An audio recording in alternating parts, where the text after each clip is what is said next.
ജിത്തു കുഞ്ഞി, ഹരിയുടെ തീരുമാനം വന്നു കഴിഞ്ഞു. ഇന്ന് തന്നെ ജാനിമോളെ വിളിച്ച് കാര്യം പറയണം. എത്രയും പെട്ടെന്ന് വെച്ചാൽ എത്രയും പെട്ടെന്ന് നടത്തണം. കാര്യങ്ങൾക്കൊരു നീക്കുപോക്ക് ഉണ്ടാക്കി കഴിഞ്ഞാൽ അതച്ചാ ഒരു ചെറിയ പ്രശ്നമുണ്ട്. ജാനി ഡിവോഴ്സ് ചെയ്യാണെന്ന് പറഞ്ഞല്ലോ. അവളുടെ വീട്ടുകാർ അവളെ മറ്റൊരു കല്യാണത്തിനൊന്നും സമ്മതിക്കില്ല. അതുകൊണ്ട് ജിത്തു, അതൊരു പ്രശ്നമല്ല. ജാനിയെ എനിക്കിഷ്ടമാണ്. അവളെ ഞാൻ തന്നെ കൂട്ടിക്കൊണ്ട് വരികയും ചെയ്യും. അതൊന്നും ഓർത്തും ഇവിടെ ആരും ടെൻഷനാവണ്ട. പിന്നെ ജാനിയെ വിളിച്ച് പറഞ്ഞേക്ക്, 1 മണിക്കൂറിനുള്ളിൽ നമ്മൾ അവിടെ എത്തുമെന്ന് എന്ന് പറഞ്ഞുകൊണ്ട് പോകുന്ന ഹരിയെ എല്ലാവരും അത്ഭുതത്തോടെ നോക്കി. കല്യാണമേ വേണ്ടെന്ന് പറഞ്ഞ ടീമാണ് ഇപ്പോൾ പറയുന്നത് 1 മണിക്കൂറിനുള്ളിൽ ജാനിയെ കൂട്ടിക്കൊണ്ട് വരുമെന്ന്. കണ്ണും തള്ളി നിൽക്കുന്ന ജിത്തുവിനെ നോക്കി കുഞ്ഞി ഫോൺ എടുത്ത് ജാനിയെ വിളിച്ചു. എല്ലാവർക്കും അത്രയും നേരം എന്താ സംഭവിച്ചതെന്ന് പോലും മനസ്സിലാവാതെ സ്തംഭനാവസ്ഥയിൽ തന്നെയായിരുന്നു. എന്നാൽ കുഞ്ഞിനെ സംബന്ധിച്ച് അതൊന്നും ഒരു പ്രശ്നമേ അല്ലായിരുന്നു. തൻ്റെ ചേച്ചി പെണ്ണ് തൻ്റെ അടുത്തേക്ക് വരുന്നു, അത് മാത്രമായിരുന്നു അവൾക്ക് വലുത്. സെക്കൻഡ് റിങ്ങിൽ തന്നെ ഫോൺ അറ്റൻഡ് ചെയ്തു കഴിഞ്ഞു.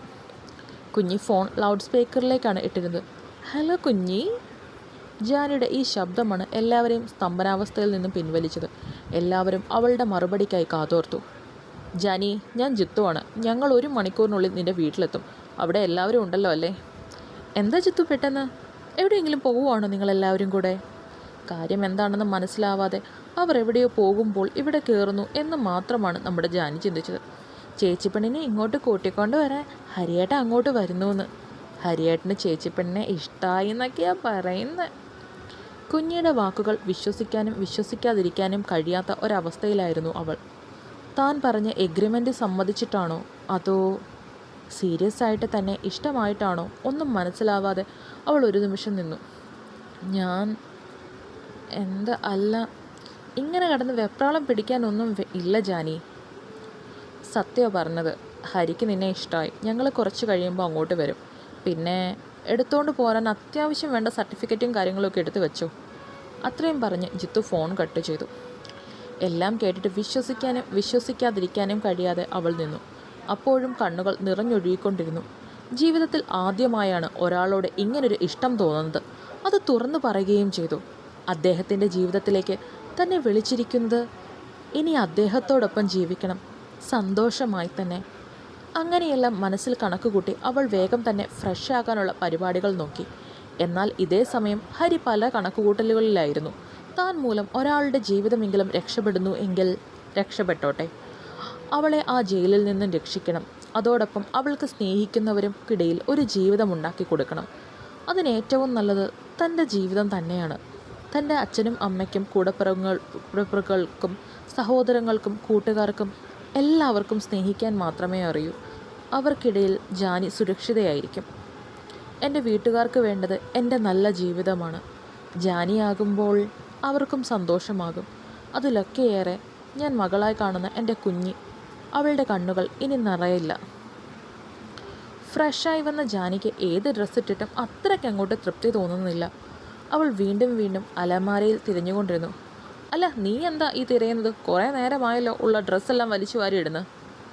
അത് ഞാൻ എൻ്റെ ഒരു നീല സാരി നോക്കുമായിരുന്നമ്മേ. ജാനി വായിൽ വന്ന കള്ളം അങ്ങനെ തന്നെ അങ്ങ് പറഞ്ഞു. അവർ വന്നിട്ട് എല്ലാം അറിഞ്ഞാൽ മതി, അല്ലെങ്കിൽ നേരത്തെ തന്നെ ബഹളം എന്തിനാ തുടങ്ങി വെക്കുന്നത്?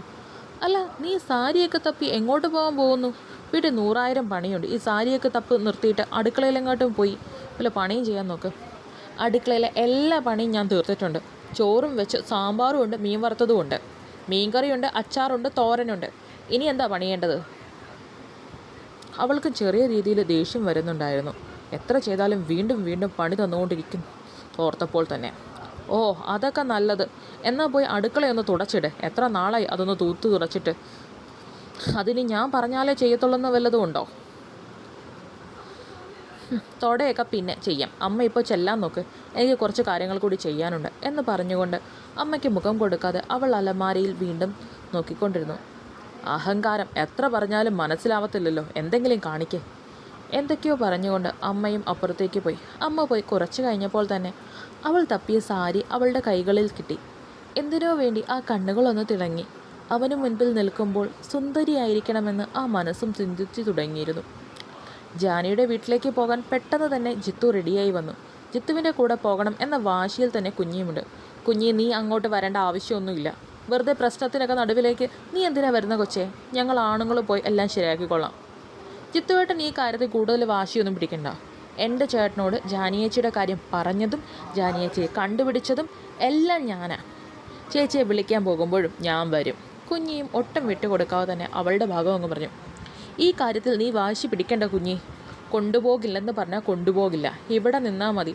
അവിടെ ഇനി എന്തൊക്കെ നടക്കുമെന്ന് ആർക്കറിയാം. മര്യാദയ്ക്ക് പറഞ്ഞാൽ കേൾക്കാൻ നോക്ക്. ശരി, എന്നെ ജിത്തുവേട്ടൻ കൊണ്ടുപോകണ്ട. ഞാൻ എൻ്റെ ഹരിയേട്ടൻ്റെ കൂടെ പൊക്കോളും. എൻ്റെ ഹരിയേട്ടൻ എന്നെ കൊണ്ടുപോകും എന്ന് പറഞ്ഞുകൊണ്ട് കുഞ്ഞു റൂമിന് വെളിയിലേക്ക് പോന്നു. അവളെ പറഞ്ഞിട്ട് ഇനി കാര്യമില്ല എന്ന് ബോധ്യമായപ്പോൾ ജിത്തുവും പിന്നെ വേഗം റെഡിയായി വെളിയിലേക്ക് ചെന്നപ്പോൾ കുഞ്ഞിയും ലക്ഷ്മിയമ്മയും അച്ഛനും എല്ലാവരും റെഡി. കുഞ്ഞി പിള്ളേരെ രണ്ടുപേരെയും നീലിമയെ ഓൾറെഡി ഏൽപ്പിച്ചിരുന്നു. ജിത്തു നീയും വന്നോ? ഇതുവരെ നമ്മുടെ മണവാളൻ ഇങ്ങ് എത്തിയില്ലല്ലോ. അവനെ കൂടെ പോയി വേഗം കൂട്ടിക്കൊണ്ട് വരാൻ നോക്ക്. അച്ഛൻ അവനെ ഒന്ന് ഓർമ്മിപ്പിച്ചു.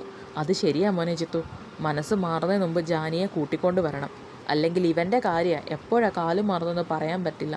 ലക്ഷ്മിയമ്മയും കൂടെ അത് പറഞ്ഞു കഴിഞ്ഞപ്പം കാര്യം ഏകദേശം എല്ലാവർക്കും മനസ്സിലായി. എല്ലാവരുടെയും വാക്കുകൾ ശരിയാണെന്ന് പറഞ്ഞുകൊണ്ട് മുകളിലേക്ക് സ്റ്റെപ്പ് കയറാൻ തുടങ്ങുമ്പോഴാണ് അവിടെ നിന്നും ഹരി താഴേക്ക് ഇറങ്ങി വരുന്നത്. വെള്ള കളറിലെ പാൻറ്റും ബ്ലാക്ക് കളറിലെ ഷർട്ടുമാണ് അവൻ്റെ വേഷം. മുടി നല്ല രീതിയിൽ ഒതുക്കി വെച്ചിരിക്കുന്നു. മീശയും താടിയും ട്രിം ചെയ്ത് സെറ്റാക്കിയിട്ടുണ്ട്. ഇടത്തെ കയ്യിൽ വില കൂടിയ ഒരു വാച്ചാണ്. വലത്തെ കയ്യിൽ സ്വർണത്തിൻ്റെ ഒരു ചെയിനും അമ്മ അമ്പലത്തിൽ പൂജിച്ച് കെട്ടിയ ചുവന്ന ചരടും. കയ്യിലിരിക്കുന്ന ഫോണിലും നോക്കിക്കൊണ്ടാണ് ഇറങ്ങി വരുന്നത്. എല്ലാവരും ഹരിയെ കുറച്ചു നേരം നോക്കി നിന്നുപോയി. പഴയ ഹരിയിലേക്ക് എത്ര വേഗമാണ് അവൻ തിരിച്ചു പോയതെന്ന് എല്ലാവർക്കും അത്ഭുതമായിരുന്നു. കുറച്ചു മുന്നേ കൂടി തങ്ങളോട് സംസാരിച്ചപ്പോൾ ഈ കോലമൊന്നും അല്ലായിരുന്നു അവന്. അങ്ങനെ ഒത്തിരി പ്രതീക്ഷയോടെയും നല്ലൊരു ജീവിതം സ്വപ്നം കണ്ട് ജാനി എന്ന ഹരിയോടൊപ്പം പോരുമോ എന്ന് നമുക്ക് കാത്തിരുന്ന് വായിക്കാം.